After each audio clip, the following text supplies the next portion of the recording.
So the funny thing about the warm-up is it does not happen on camera.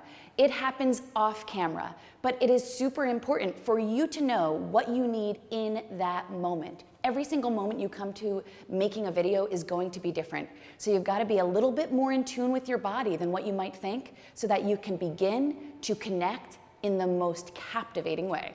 Let's bring that energy up. Sometimes you've got to get yourself into the zone by jumping all around. Maybe it's some jumping jacks. Maybe it's shaking your hands out. Maybe it's clapping super duper fast and hard and letting yourself go, woo, hey, whew, whew. Here we are. We're going to do this. Does that make you feel a little bit funky or a little bit weird or a little bit unsure?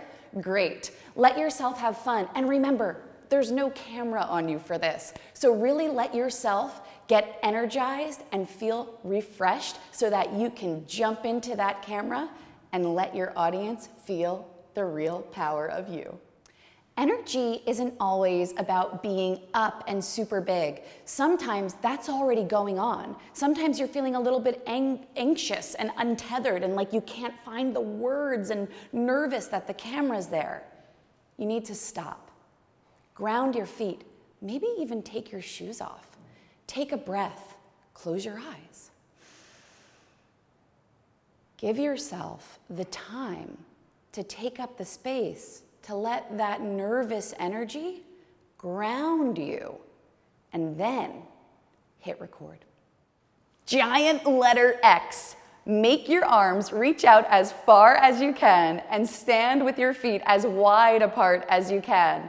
Look up at your ceiling, or even better, go outside and look at the expansive sky. Feel your body become even more expansive, even bigger, and take up space. Let me tell you a little something about this if you haven't heard of power posing. This is something that can not only physically make you more embodied, but also it will begin to raise levels of testosterone in your body, which makes you more confident. It can also lower the cortisol, which is that stress hormone, which might make you feel a little anxious or nervous about the camera. So stand there with your hands on your hips like a super person, or your arms out in a giant letter X and look up at that big sky or up at your ceiling and feel the bigness of who you are. Feel a little nervous about your hands, what to do with them, or what's happening in your body as you get nervous. Maybe you wring them, maybe you begin to shake them and look around and feel nervous. Well, why don't you just let yourself do it? Shake those hands out, let them get really, really, really fun. Feel like you're flinging water off, play with your hands, move them around, get really big, and gesticulate with your hands as much as you can. And then forget about it and let yourself be, hit record, and just know that your hands are going to naturally work with you and for you. Are you a quiet talker? Are you a yeller?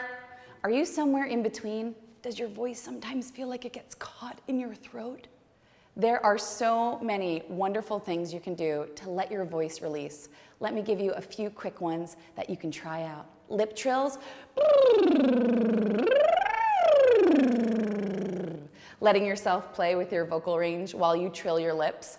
You can also see what it's like to lower your voice and then count to 10 as you get louder and louder and louder. And maybe you go back down for 3, 2, 1. Play with your voice, see what it is you need, and maybe you just need to yell, Yahoo!